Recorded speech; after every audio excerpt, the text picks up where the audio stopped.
Next up on This Week in Law, we're joined by Andrew Arruda of Ross Intelligence and Joshua Browder of DoNotPay. We're going to talk about Centaur lawyers piloting legal AI and getting out of parking tickets effectively 60% of the time via a chatbot. All next on This Week in Law. Netcasts you love. From people you trust. This is TWiL.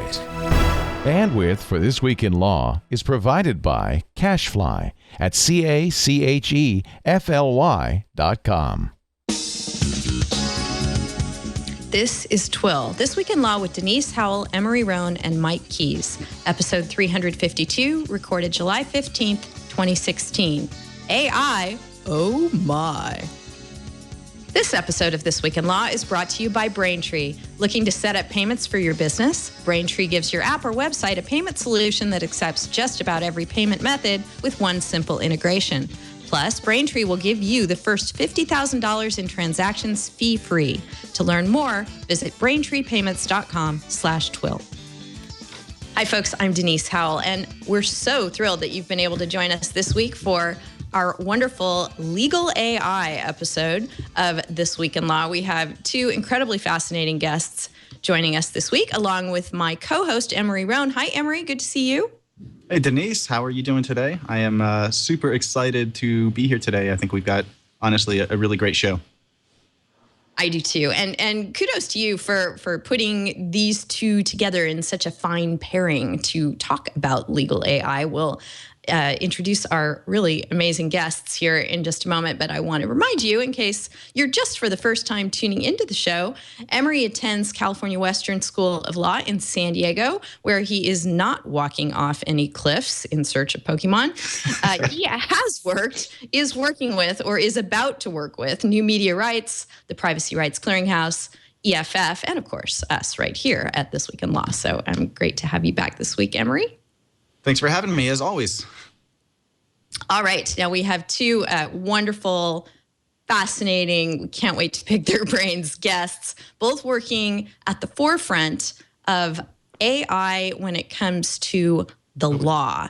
Andrew Arruda is the co-founder, CEO, and part of the original development team at Ross Intelligence. Ross is a legal AI conceived during a 2014 university competition sponsored by IBM to find innovative ways to use Watson. Andrew, so good to have you on the show. Happy to be here. And also joining us is Andrew's good friend and sort of co-worker in the same field, Joshua Browder. Joshua, I just have to call a wunderkind. I get to use that phrase too infrequently on the show, but it applies squarely to Joshua. He created DoNotPay, a parking ticket appeals chatbot that has had an incredible success rate. As of April, Joshua, I think your stats were a 64% success rate of appealing the parking tickets that it was turned loose on. Joshua also contributes to The Hill, and he wants to put AI to work in the service of human rights. So it's just wonderful to have you on the show, Joshua. Thank you for having me.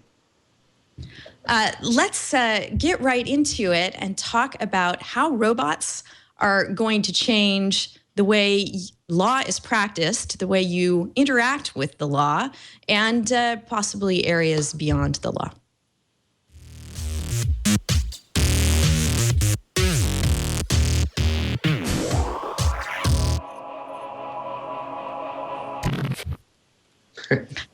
So I don't know. I guess I should start by asking you guys how you like your products being compared to robots. Do you sort of embrace that characterization, or is it inaccurate? Let's start with Andrew. Well, for us, I think it's always fun. I think robots, most of the time, they look adorable as well. So I kind of have a soft spot for them. But we really don't classify Ross as a robot lawyer. Really what Ross is AI that has a human at its core. So a lot of the time when you think of it as a robot, anything, you forget about the human element. And everything we build is built for lawyers to help them scale their ability. So, that's one thing that those robot comparisons usually fall short on. Right. And how do you feel about the robot analogy, Joshua? Well, I think it's really good to kind of, a robot like replaces people, and I like to replace parking lawyers. But I agree with Andrew, neither of our robots have arms and legs. So calling them a robot perhaps is the wrong term, but it's the right term in the sense that you can kind of replace low-level legal work and make things for free.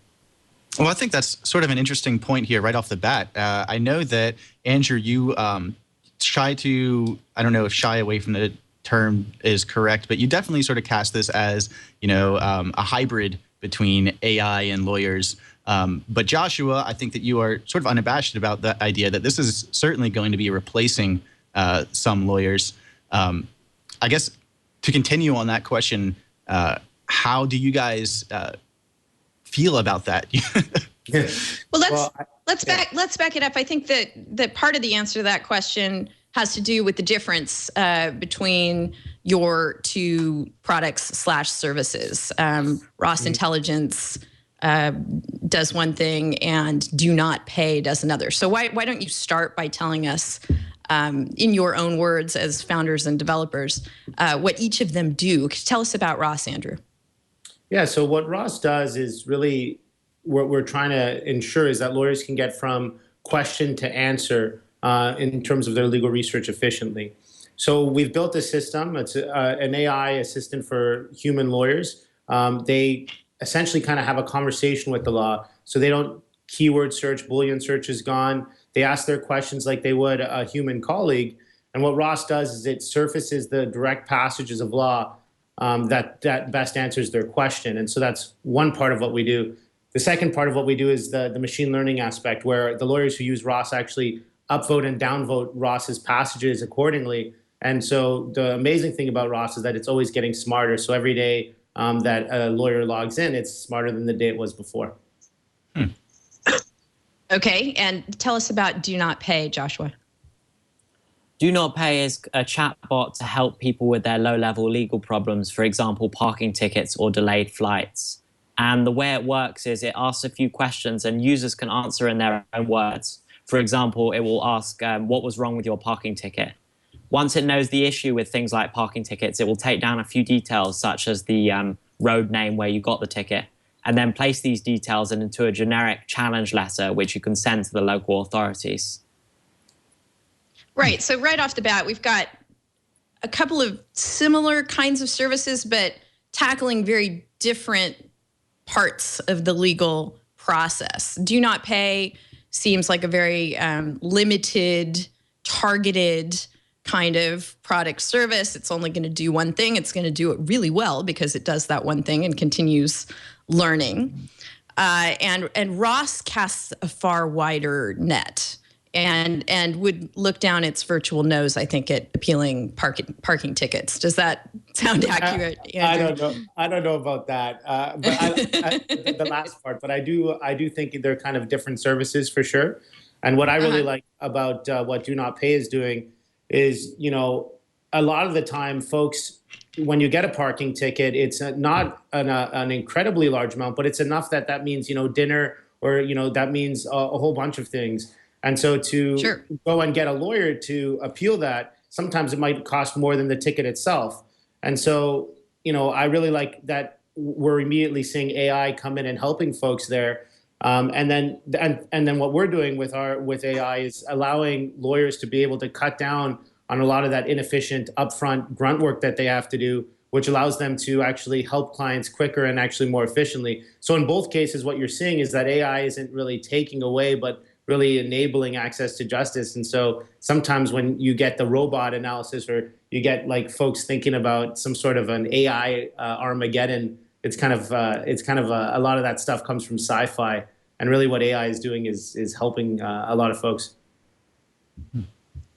So I think we've got from those descriptions and comments a partial answer to Emory's question. And Joshua, tell me if you think I'm right, that the reason you're able to disintermediate parking ticket lawyers is because they're not that necessary to the process to begin with. There's not that much that is complex about what they're doing. They knew a few rules and if-then scenarios that could be amply handled by an AI. But other than that, there's not a lot of value add that they're bringing to the process. Am I capturing that? Absolutely. I mean, from my experience, you have these guys copying and pasting templates into Microsoft Word and then charging $100 to do so. And I think that's just the perfect thing to be kind of disrupted by technology. And I'm actually quite surprised someone hasn't already done it. So tell us more about DoNotPay. Let's delve a little deeper here into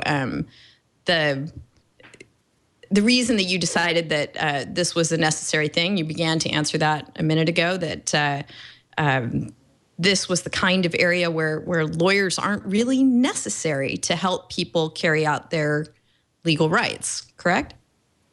Yes, and I know I got it like this idea from personal experience. When I turned 18, the driving age in the UK, I got a large number of parking tickets myself.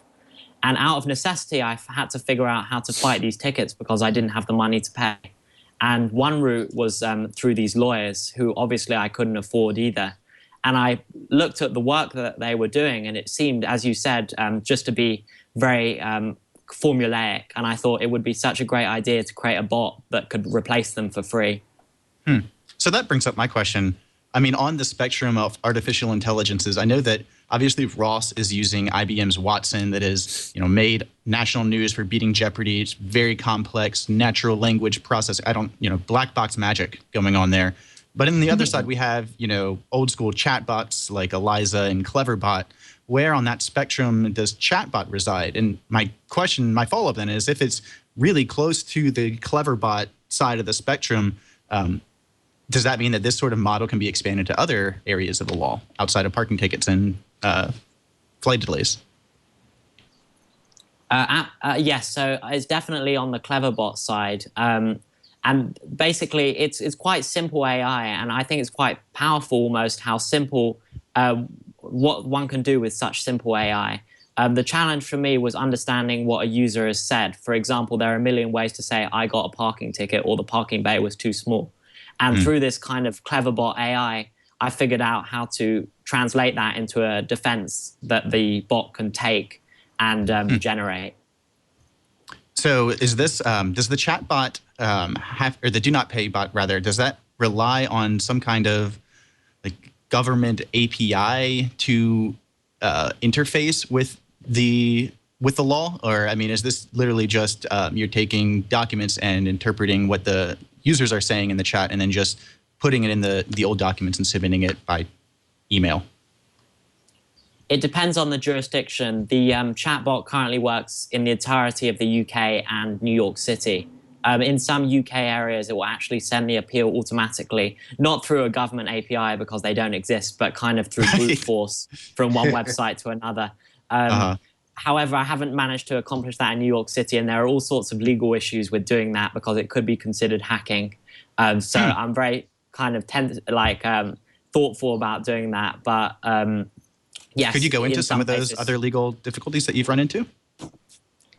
Yes. So another legal difficulty is obviously if this is a lawyer, it doesn't have to be licensed by the Bar Association. However, because parking tickets are a consumer issue, I've been advised that that's not actually a problem.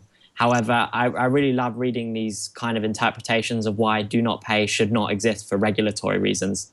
But I've had no problems from the regulators themselves. But other lawyers love commenting how it's breaking all the regulations. But I love to see regulators actually approach me because they haven't. Sure, there's a good analogy there between taxi drivers and Uber. There's a bit of encroaching on somebody's turf that that probably flew at them out of left field. You bring up a really interesting point, and I'm glad that that is front and center in your mind, that people developing tools like this, particularly yours, Joshua, have to have the Computer Fraud and Abuse Act front and center when they're thinking about how they're going to interface with government systems and get data out.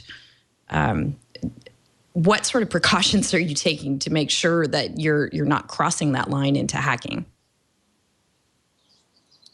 Well, since the kind of popularity of the site, I've had lots of lawyers reach out to me and offer pro bono advice. So basically, before I do anything, I consult with my lawyers. I just ensure that, because the last thing I want is for this to be shut down. It's been helping so many people. So I'm just making sure, basically just consulting with lawyers to ensure that what I'm doing is not illegal. But at the moment, I'm confident that I've stayed above water. Good. Can I follow that over to Ross then, or to Andrew? Sorry. The issue that Joshua brought up about does an AI have to be licensed? I mean, I think that once we start getting to the more dense legal weeds issues that I think that Ross is designed to answer, somewhere along the way, you do have the questions of, is this AI licensed? How have you guys approached that? And I'm sure that you're seeing pushback from that as well. You want to discuss that? Yeah, absolutely. Well, we're actually not getting much pushback on that at all. And the reason why that is because the people who are asking Ross questions are lawyers themselves. The responses go to the lawyer who asked the question. They then use that to then form their opinion. So it's the human lawyer is never taken out of the process, just enhanced. And therefore, we haven't had any questions about that, just because all the folks who use Ross are lawyers themselves. Yeah, I'm old enough to remember, and I don't think any of you are, when Lexis and Westlaw were in their infancy and were not ubiquitous in the legal field. And I'm old enough to remember how they were adopted, as slowly adopted, and then became, a thing where if you didn't have it, you were borderline committing malpractice, maybe beyond borderline.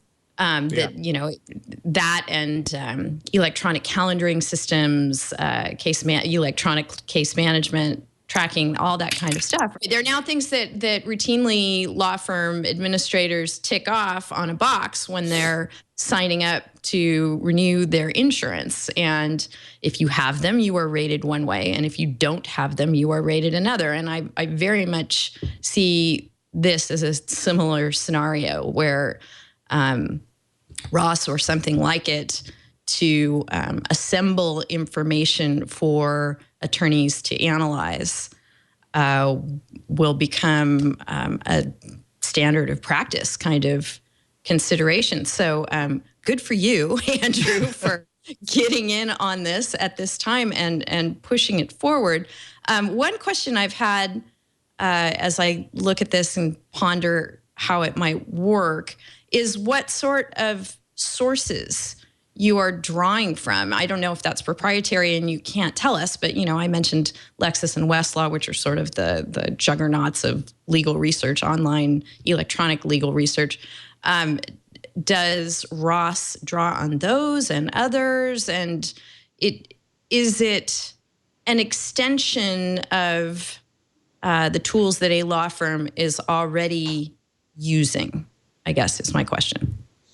Yeah, so I'll answer the second part of that first, and then answer about source of information. So in terms of what your question about, is it an extension? Absolutely.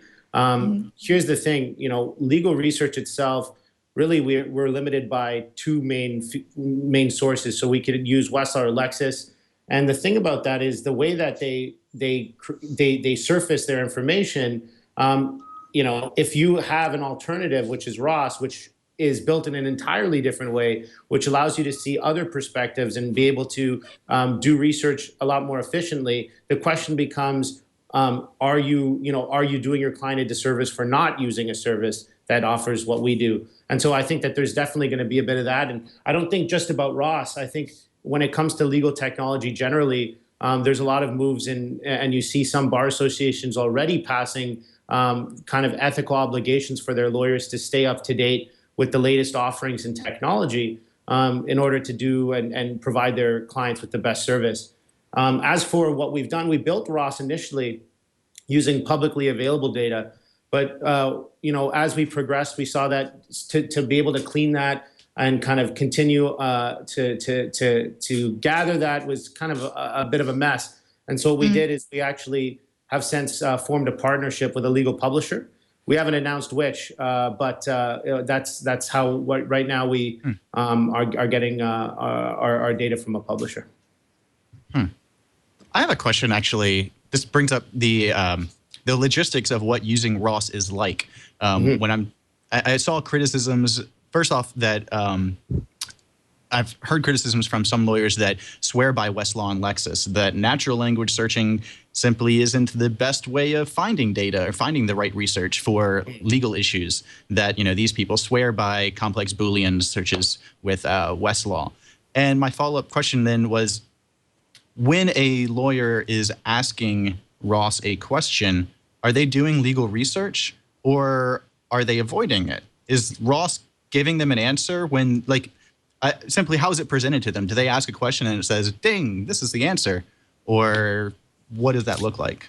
Yeah, so on the first part of that, in terms of folks swearing by Boolean, I think that's just force of habit. Also, those other services have attempted, and they do offer some natural language search. But as someone who did legal research myself for 6 or 7 years and who tried to use that natural language, it just didn't work. Right. But here's the thing. I mean, your issues are presented to you as a lawyer in natural language. We communicate the issues of our cases both as a lawyer and a client in natural language. So it only makes sense to interact with the system you're researching with in natural language. And as to the second part, what happens is you just ask your question to ROS. And, in law, there's a lot of shades of gray. So it's very, very hard to really find a question that has a set answer.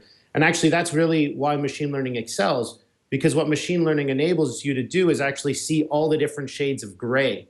And so we present a bunch of passages. We present our users groups of 10 passages at a time, and they can always go through and look for more. And then we allow them to interact with those passages, and we provide them to them ranked in terms of how confident ROS is that those answer their question. And I guess that brings up a question as far as the logistics of licensing ROS.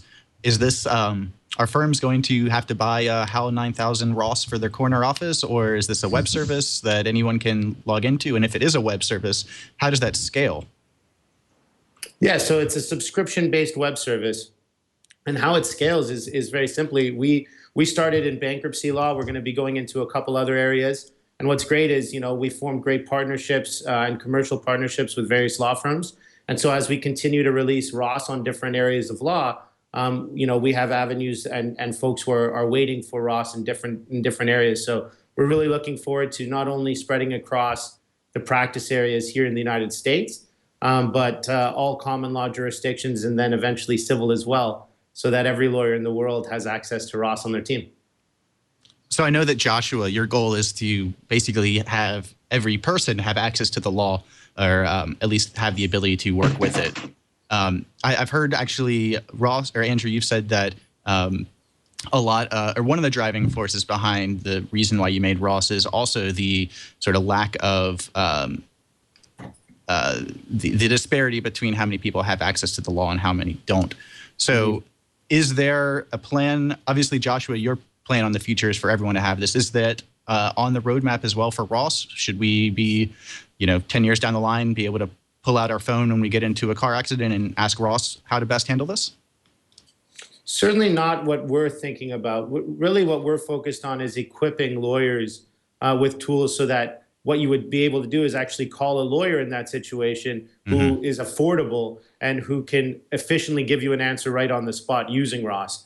And so, the law is complicated, and especially when it gets into some of the more nuanced areas where there's various answers and various approaches, the human ability to compare, contrast, analyze, and empathize are something that I think you're probably going to want in that scenario, especially in a car accident. And so we focus on building out our tools to enable lawyers to do more. And to talk about what we're seeing, 80% of Americans who need a lawyer can't afford it, but then we're graduating record numbers of legal grads who are in records amounts of debt and who can't find work. And so, we think here at Ross Intelligence that, equipping them with Ross and a variety of other tools, they could end up doing a lot. I mean, what's to stop a lawyer from using DoNotPay as well and to be able to help their clients for free and refer them to that? So it's all about forming a toolkit using technology, including AI technology, to do more. Joshua, thoughts? And just to kind of add to what Andrew has said, I've actually had lawyers email me, and I don't know why they tell me this, but actually some lawyers are actually using it to generate their own letters and then charging for those letters. And so I think, and I think that's really terrible. But is that a violation of your EULA? I would imagine your terms could forbid that. Yes, I think it probably is a violation of my terms, but I'm not in the business of suing people. I think it's a violation of their ethical responsibilities as lawyers. Yeah. It sounds like it could well be. These parking laws, I think, have no bar anyway of ethics. That's fascinating that is happening. I wanted to sort of take us into the weeds and time travel back to 2004, which many of you on the show with me here today probably don't remember in an adult kind of way. But Cory Doctorow wrote this great book back then called Eastern Standard Tribe, and I remember reading it at the time and thinking that this was the first time I'd ever seen something like an artificially intelligent lawyer, or at least an automated lawyering kind of system. It was something called auto counsel that he conceived of, and it did apply to a fender bender kind of scenario where somebody wanted to quickly accomplish a settlement when they had a fender bender, and they jumped into IRC where they were directed to something called auto counsel. And auto counsel put them together with the right lawyer. The lawyer transferred their credentials via the chat, and also a smart contract that, in 2004, we weren't talking about smart contracts, but this just tells you that Cory Doctorow, is always thinking about these things. And they finalized their agreement and were on their way. So auto counsel, it was more of a connective tissue between the lawyer and the client in this case. But it was funny because it happened quickly and by chat, and I think sort of was the precursor to DoNotPay. Had you seen this before, Joshua?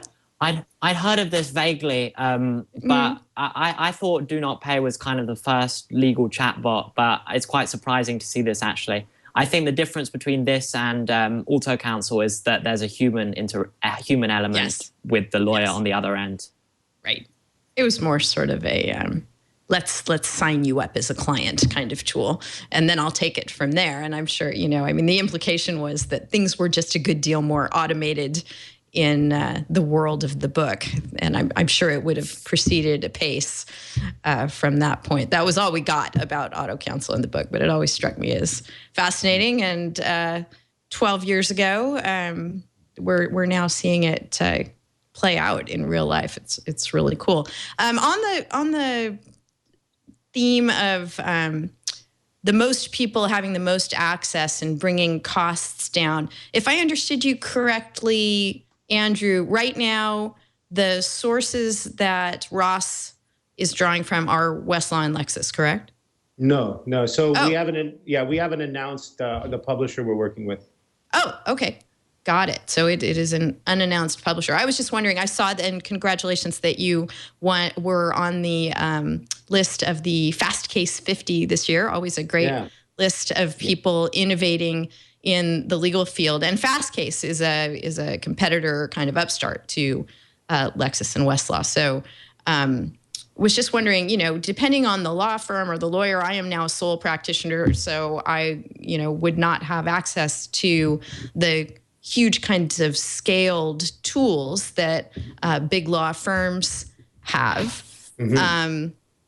Or I might choose not to have that access because they're very pricey and I might not find it necessary for my practice. So I'm wondering if down the road, Ross will be the kind of tool that makes tons of sense. It seems to me like it would make tons of sense for small firms and solo practitioners. But if that's going to be a good fit or not, what do you think?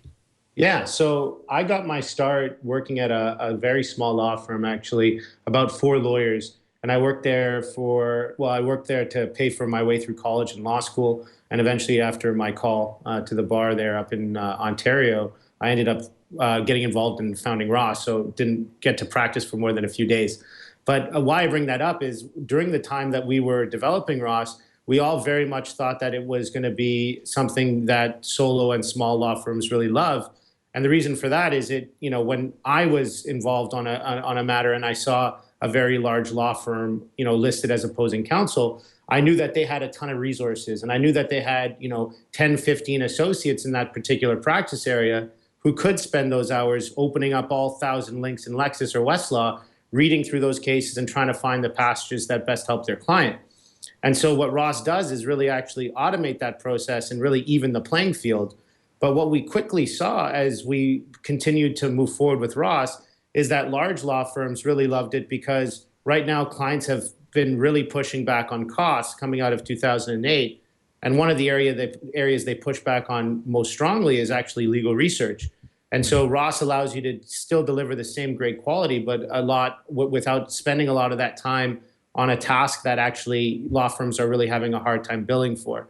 So why I brought that all up is because Ross really is a tool that can help a solo practitioner, a medium-sized law firm, a large international law firm, but the value they get from it may be different, but they all find a lot of value from Ross. Even in-house counsel, for example, every time they farm out their matter, that costs them. And so if they can ask Ross a few questions before and get a grounding in that issue, when they do call up their outside counsel, it's a different conversation. It's further down and they've saved, X amount of money. And if you do that consistently, you're talking about large amounts of savings.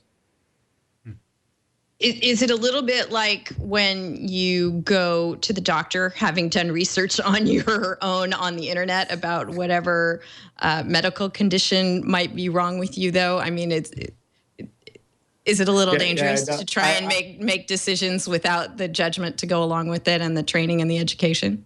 Well, I think the difference there is, and who hasn't done that? And usually you end up getting very scared, but the difference here is I don't have a medical degree when I do that. And so the folks who are using Ross do have legal degrees, they're lawyers. And so they definitely know what questions they're asking and they definitely understand how to interpret the law. And so I think that's the difference there. It would be the equivalent of a lawyer, of a doctor using WebMD. I think they probably have a different experience. Got it. So when we're talking about, I know that chatbot has been making waves for its 60% success number.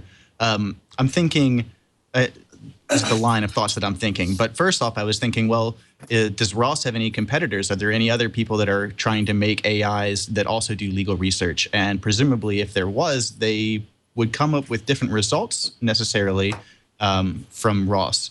And so at that point, you have 2 different AIs. It's just not quite the same paradigm as when we're doing research as lawyers, looking through Westlaw, looking through Lexis, versus when we have artificial intelligences sort of helping us along the way, because legal research is part of our responsibility as lawyers.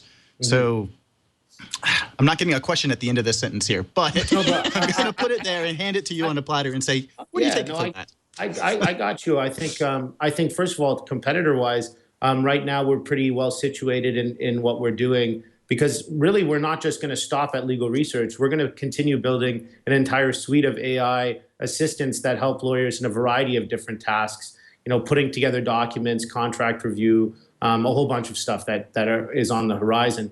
But to kind of talk about what would happen if you have 2 different AI systems doing it, I think that would be fantastic because what that would mean is that human lawyer is getting more of a variety of help, which is always a great thing because what you're doing is when you go talk to your client, you've been exposed to a lot more information that can help them.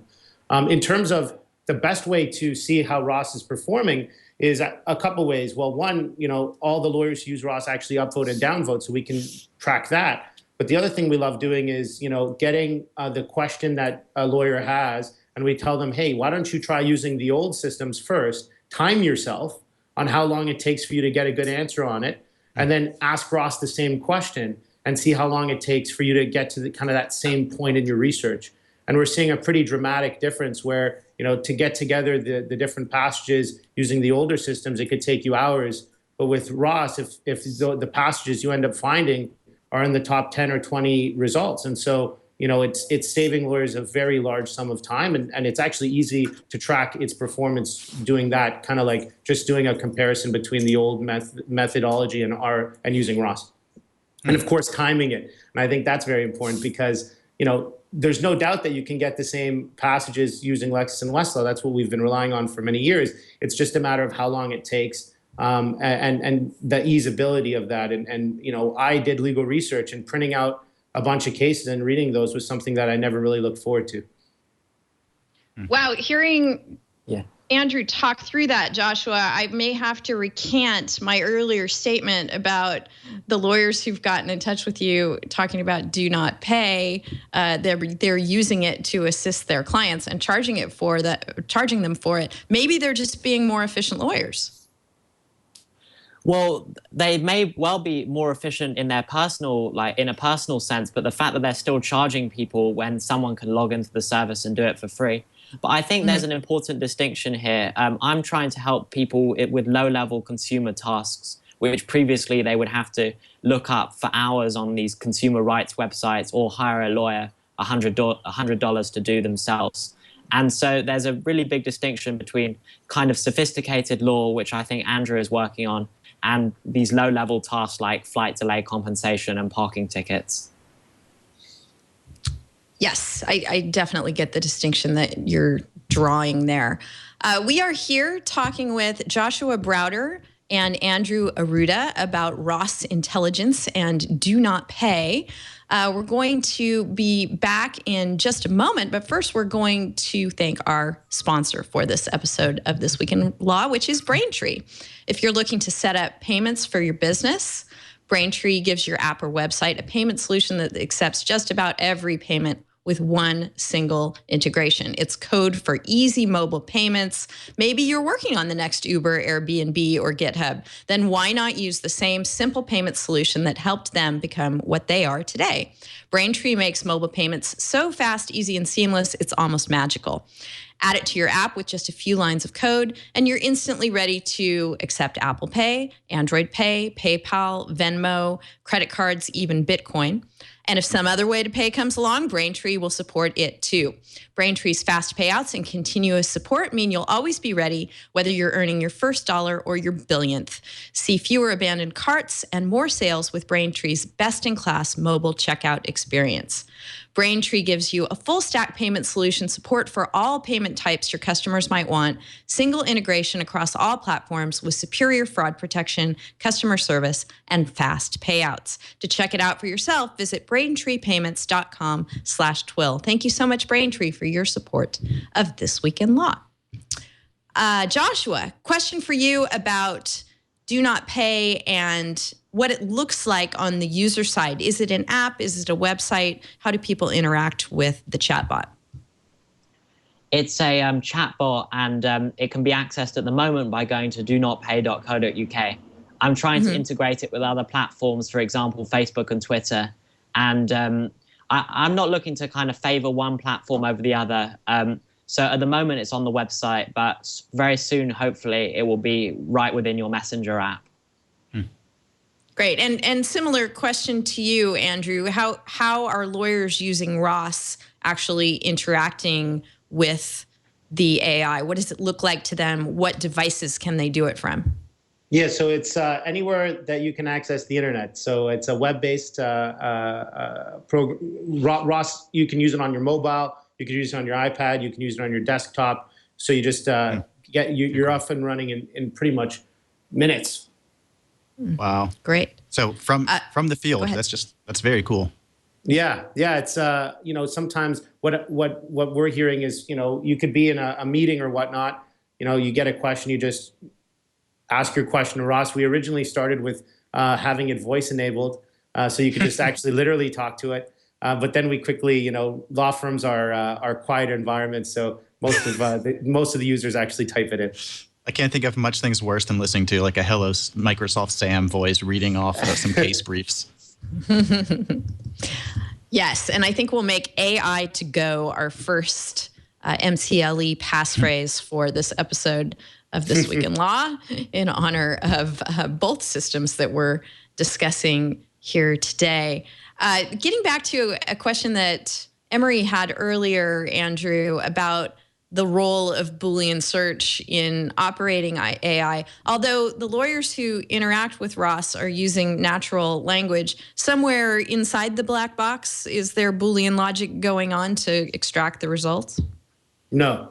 So actually, sometimes early on, as you continue to build out a product, we had tons of meetings with various lawyers. And some of them asked, hey, why don't you just add on Boolean functionality just in case? That way I can still do that. And we didn't do that on purpose because the entire infrastructure is there's no Boolean or keyword in it. Really, what Ross is doing is when you ask a question to it, it breaks down the sentence. It looks at the words in that question, and it sees the relationship between those words and the other words in that question. And so it can decipher intent. And so that's why it's very powerful. It actually understands what you're asking. And then when you have a system that understands what you're asking, it can bring back better results. And because it understands you, it can also learn. And so then we layered on the machine learning so that it's always getting smarter.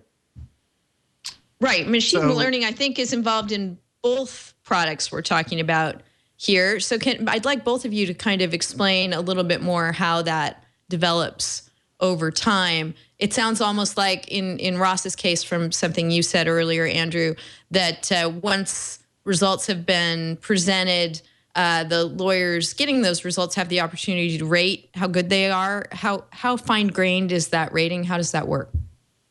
Yeah, so it's very easy. It's an upvote or a downvote. And then there's a whole bunch of other factors that go into it. Like, if someone has been practicing for 30 years, maybe their weight would be given a little bit more kind of more weight to that feedback.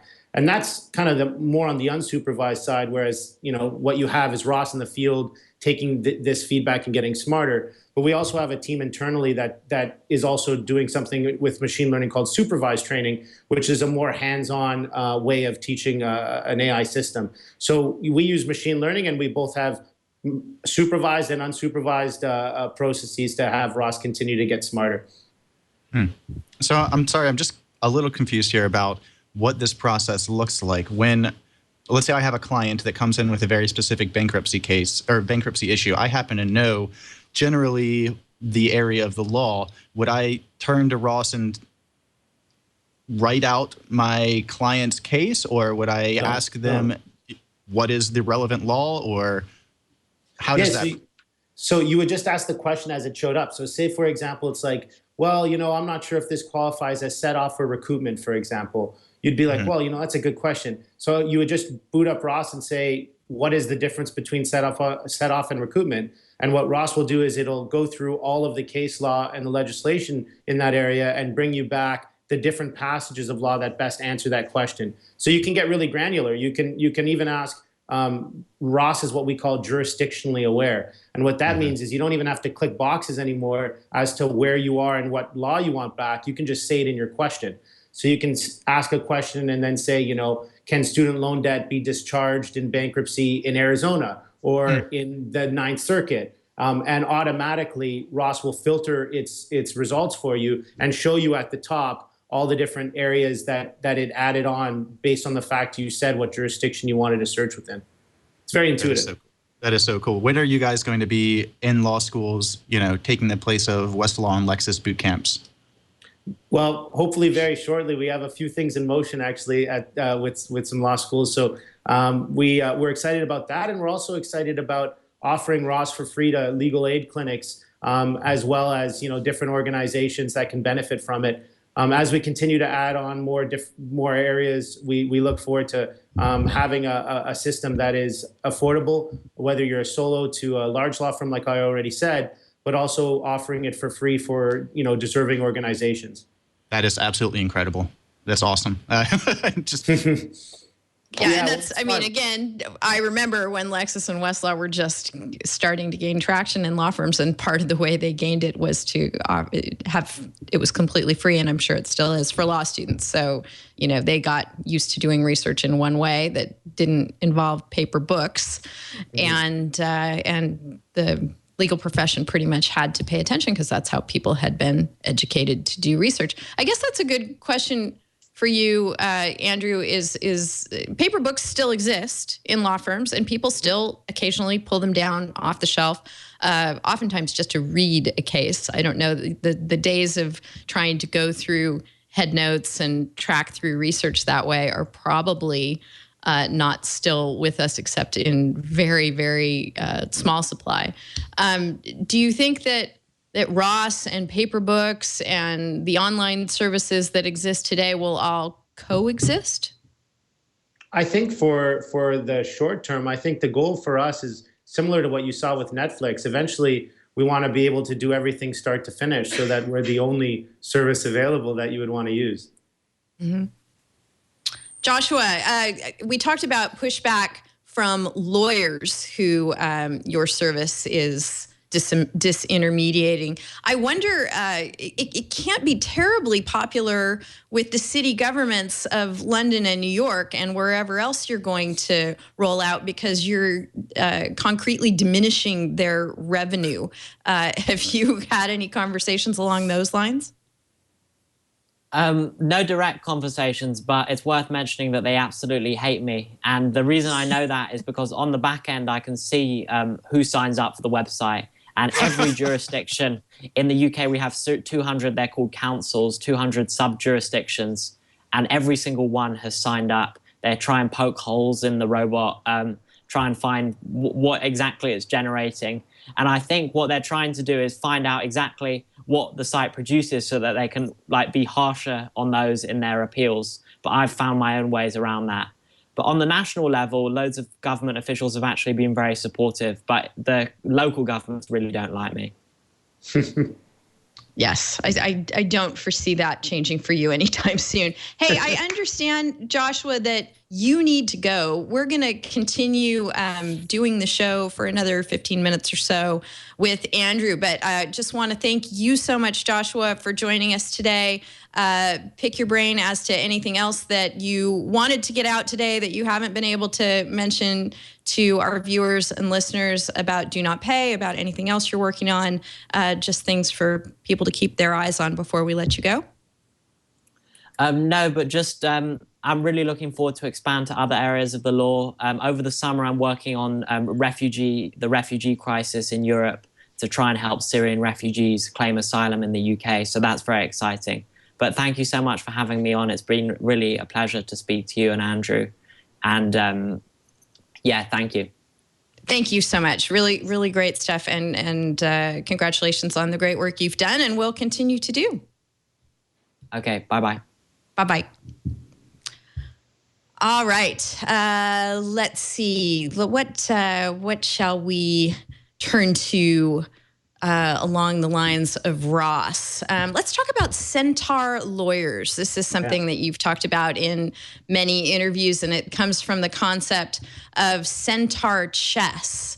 I found an excerpt based on one of your quotes, Andrew, from a book called The Rise of the Centaurs that talks about this concept and really captures this notion of melding a human with a machine intelligence. And it's talking in the chess context here, but here's a quote from that book. It's talking about beating Deep Blue, I believe. Why could these relative amateurs beat chess players with far more experience and raw talent? Oh no, they're talking about beating human players here, because Crampton and Stephen were expert at collaborating with computers.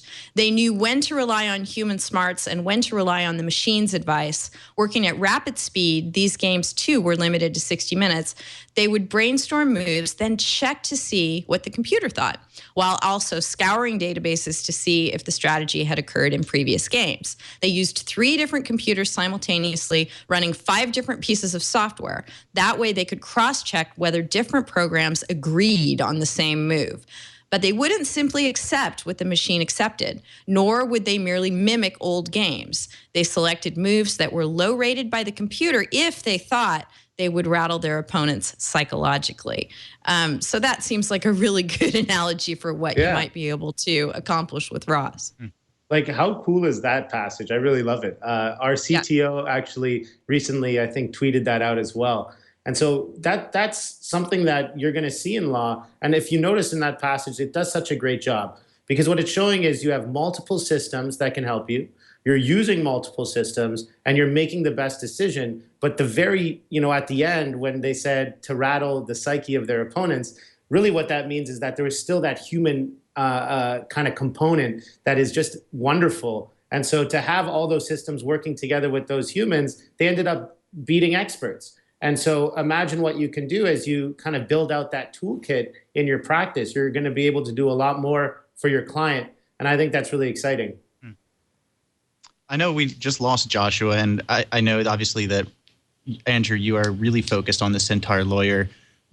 But when you were saying earlier that you were thinking about expanding Ross outside of just legal research, I'm thinking that at some point along the line, you are going to get to the situation where it's much closer to Joshua's sort of turnkey solution for consumers, where for a lot of legal issues that, might be as small as parking tickets today, but might rise to, licensing, contracting issues tomorrow, somewhere along the way, it's going to be full automation. Or do you think that it's the Centaur way all the way down? I think by seeing what happened in chess provides us with a really great layout of what's going to happen, because you had an extremely difficult, complex thing, being chess, a system, and then a machine beating it. But then what you're seeing in chess is that when you combine the forces of both, it doesn't lose to either a single machine system or a single human. And so I think it's always going to be in the interest to have the human at the dead center of the system that we're building. And as we continue to build out different functionalities and capabilities, it's all really based at having the human lawyer at the center, because together, as you saw with chess, Centaur lawyers are going to be something that are extremely powerful and will be able to do a lot more good, especially when you consider that 80% of folks can't actually afford a lawyer right now. So I think the future is really bright when it comes to when you actually have that melding of machine and human lawyer. So what areas outside of bankruptcy, sorry, Denise, but what areas outside of bankruptcy law do you think that Ross is currently especially suited for, or that you guys are, if you can talk about it, I guess, on the horizon? What's really cool, actually, is that because what happens with machine learning is it's actually agnostic to the particular practice area it's learning. So what Ross is learning with right now is not how to be a good bankruptcy law researcher, just how to be a good researcher. And so we can go into any area that we'd like. And what's really neat is that we could actually help transfer some of the learnings that Ross took in bankruptcy and layer that on top of another practice area that it goes into. So we'd start further ahead than we did with bankruptcy, because there'd be knowledge we can essentially pass over. And then what's really neat is as you have various practice areas going, all that learning is helping each other. So it's really going to be a kind of an exponential situation where Ross continues to learn even quicker. But as to what areas are next, what we do is we talk to the firms that we are working with and ask them essentially where will having Ross offer the biggest impact. And we use direct feedback from lawyers and law firms as our roadmap. Yeah, speaking of the feedback, I wanted to get back to the machine learning and how Ross gets smarter issue. You mentioned it's right now just a thumbs up, thumbs down kind of feedback process on each particular result, and weighted by who the responder is, whether they are very experienced or mildly so. Are you thinking of making that more fine-grained? Because I could certainly see scenarios where Ross gets one part of an analysis right, but whiffs on a different part and could benefit from getting that feedback. Yeah, so actually those are just the factors that were listed off are just a few of the factors that go into it. I'm not allowed to list them all, or else our CTO would probably come and take me away. But there's a lot of different kind of things that we put into it, and I've tried different methods to see which ones work best. So there's that thumbs up, thumbs down. But there's a variety of different ways Ross is learning as well, and a lot of that would be proprietary. But all this to say, what's really neat is that you have a system that's dynamic. It's not static. And so the law is always changing, our profession's changing, and our system is actually evolving and moving along with the human lawyer and keeping up with that change of pace and that change of understanding. And I think that's what's really exciting about machine learning and what we're doing. But I think, as we continue forward, like I said, we're going to be building out AIs for a variety of different things for lawyers. And I think I just get really excited about this stuff, and I can't wait to see what's going to be around in the next year and 2 years, because Ross is only 1 year old actually, so we've only been around for about a year. Right. I mean, it seems document review seems like very low hanging fruit for you. that kind of a process could definitely benefit from AI more than the kinds of systems that we see in place now, which are, basically just good, hopefully they're good search tools. Sometimes, I mean, the thing that I remember most from working at a large law firm and doing document review is how often the automated systems we used didn't get you what you needed to get. I suppose you always remember the negatives, don't you? But it seemed like there were enough mess ups that those are what stood out in my mind. And you still needed to throw armies of lawyers at those boxes of documents or those, very large hard drives full of imaged documents or full text documents to find what it is you were looking for. Can you give us any insight as to how AI would tackle that kind of needle in a haystack problem that document review involves? Well, that's actually where it excels. Really, where AI is excelling is finding needles in haystack, making sense of data that is complex and very vast. And so actually on the doc review side, it's not something we do, but there is competitions now where they put human lawyers up against different doc review systems, and the doc review systems have been winning consistently on that. And actually, but what's really neat is the fact that you said early on it would still mess up and it wasn't finding everything. But what's really neat with machine learning is that you would be able to then tell that system it missed something, and so that it would actually continue to learn from those mess ups rather than just not learning. And so I think that's the big breakthrough with these systems, is that early days when we started piloting Ross, of course, some legal terminology would trip it up. But then with great feedback, both on, the supervised side, which is more of a manual teaching method, and also as it learns unsupervised, it continues to get smarter. So, that's your example is perfect, because you would actually be able to help with that mess up, that system next time, maybe it wouldn't mess up at all. And then as you continue to use it, it would have gotten smarter and smarter. So I have a follow-up about that, actually. First off, I love that the proper term for using an AI is piloting. I just learned that. That's very clever and like it a lot. My question, though, is thinking about the chess example and the recent AI that beat the world expert or the world's best Go player. I know that one of the frequent criticisms of the idea of AI lawyers is that lawyers are frequently having to make creative decisions or creative connections between laws or cases that seem disconnected.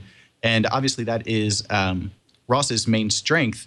But have you guys in piloting Ross and sort of testing it and using it in the field, have you seen it come up with especially surprising solutions or connections that maybe at first glance appeared completely wrong, but then a more subtle analysis said that these were connected? Yeah, I think we get that a lot, actually. Sometimes what will happen is a lawyer will ask a question and know the case that they're looking for. So they ask the question, they're like, I noticed it brought this case up, but it only brought it down here. It's like, well, did you consider looking at the other ones that it brought back? And then they're like, oh, wait, this is actually even more helpful. And so it's neat because it's that different perspective that we're giving humans through when Ross brings up those passages, and we do see kind of like, oh no, but I know what the case that I want for this is. But then they end up seeing other cases that perhaps they hadn't used before, but that, you know, they could have and should have.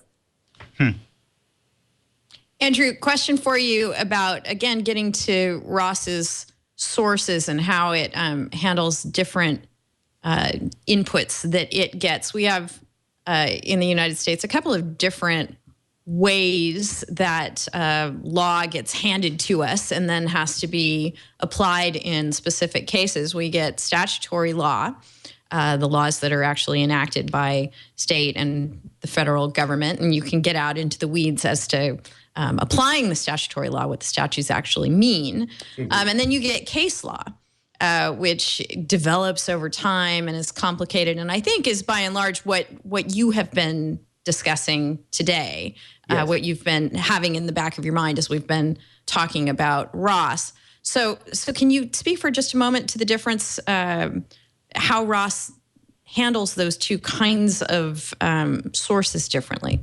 Yeah, well, Ross learned first on legislation, and then we taught Ross case law. So we use the legislation as kind of a skeleton and kind of building block and built on top of that. But how it deals with it is the same way. I mean, when the question is asked, it looks through it's essentially, it goes into its brain, which is all the documents, all the case law from the inception of the courts to date, and then prepares and comes up with the passages it feels best answers that question.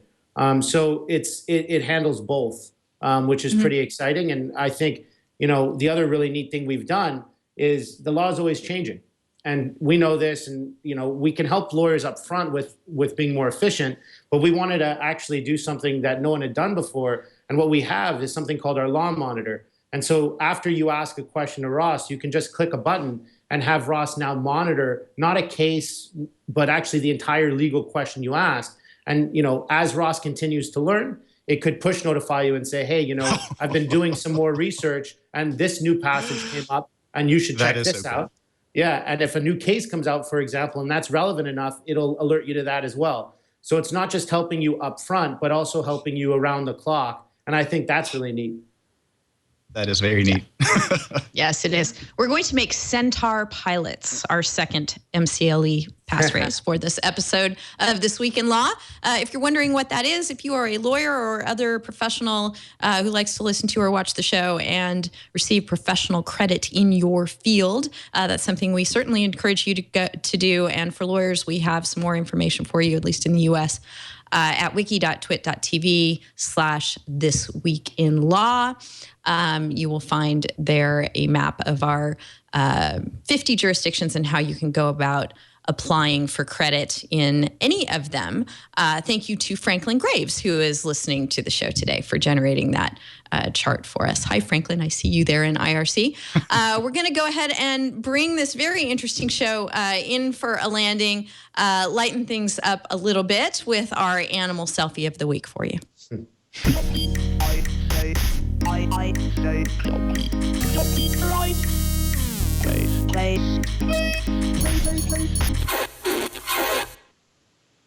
So I don't know how I missed this back in March, but I'm thrilled to be able to highlight it for you here in July. And that is that Google partnered up with the LA Zoo in some sort of promotion for Disney's Zootopia movie and put a bunch of automatic cameras that could be, I don't know how automatic they are. I think they're actually triggered by the animals. Yes. Yes. Zoogle selfies. It was a way of not only promoting Zootopia, but also Google's photo sharing and management service. And here we have tigers and elephants and various critters at the Los Angeles Zoo taking selfies of themselves. So again, the reason we highlight these animal selfies each week is because they definitely seem to be a cultural phenomenon in many different ways. And because from the legal standpoint, it's fun to think about who has the intellectual property rights to them. Here we have animals actually activating the triggers and capturing some very nice photos and videos. So yet another example of that happening in the wild. We have a couple of resources for you this week. Number one, topically enough for our show today, is an event that's coming up next week on July 19th, sponsored by the Wikimedia Foundation. It's going to be in San Francisco, I believe, on AI and the law. I assume you're going to be attending that, Andrew. Well, our CTO is going to be at that event, Jimo Viagle. He'll be at that, and actually during the same day, I'll be at the American Association of Legal Librarians conference they're having in Chicago. So whether you're in Chicago, you can come see me there, and or if you're in San Francisco, this Wikimedia event is going to be fantastic. Right. Intersection of the law and emerging technologies such as driverless cars, web crawlers, and lethal autonomous weapons, which we just recently did a show about. And I believe Rebecca Krutoff, who we had on that show, is one of the people who is either in charge of putting on this event or will be at this event. So it's going to be Tuesday, July 19th at 6 p.m. at the Wikimedia Foundation in San Francisco. If you're in the Bay Area, definitely something fun to check out. Also, another resource for you that Andrew highlighted in his Twitter feed when he wasn't busy, letting us know that a wild oryx had appeared when he was delayed during air travel. That's right. Artificial Lawyer blog, a blog about AI and legal automation news and views. Something to check out at artificiallawyer.com. Our tip of the week, again, topically tied to our show, is that the law still needs lawyers. And one thing that you might want to do is put out some shirts along these lines. Andrew, I found somewhere in my social media travels a shirt that allows people to proclaim, please don't confuse your Google search with my law degree. Maybe Ross needs something similar. And also a great concrete example, little video we're going to play for you from a law firm in Texas that helps people out with their various misdemeanor. They hope that all you're going to be charged with is a misdemeanor kind of activity related to your stash. This is from Hudson and Harris attorneys. Don't eat your weed. Don't eat your weed. Moving down the road, you're driving pretty slow, 'cause you've got some marijuana on you. You really love pot, it's not a whole lot, just an ounce or maybe two. Oh, red and blues, you're flashing in the rear view, you pull off to the shoulder.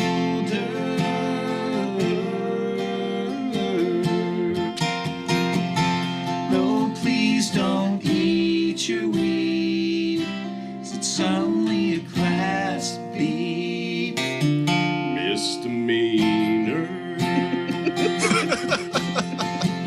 I just love these guys. And of course, you need the lawyer to advise you that should you follow that panicky instinct and actually eat your weed, you're looking at more of a felony charge there because you are obstructing justice and messing with evidence and all those bad things.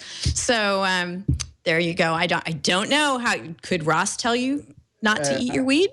Well, I don't know if Ross could have such a wonderful singing voice. They actually are very good. I would say.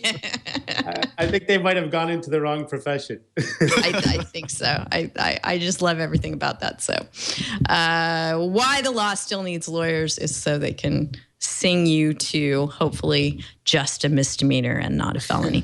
It's been a fabulous show. We were so excited that you could join us, Andrew. So excited about what you're doing in the law. I'll ask you what I asked Joshua, if there's anything else on the horizon that you want our listeners and viewers to know about before we go ahead and sign off with you today. Nothing on the horizon, but if you'd like to keep up to date with what we're up to, just there at our website, you can zip us an email if you're interested in bringing Ross to your firm, or follow me on Twitter there at Andrew Arruda.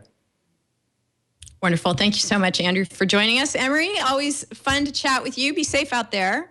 It was merely a week ago that you were making me realize I am each and every one of my 51 years old when I didn't realize that the Pokemon Go game that was released last Friday involved getting up out of the house and going outside. So, Well, no game to is the out. airport. Yes. Yeah. Now I know that in spades. I know it more than I wish I did know it.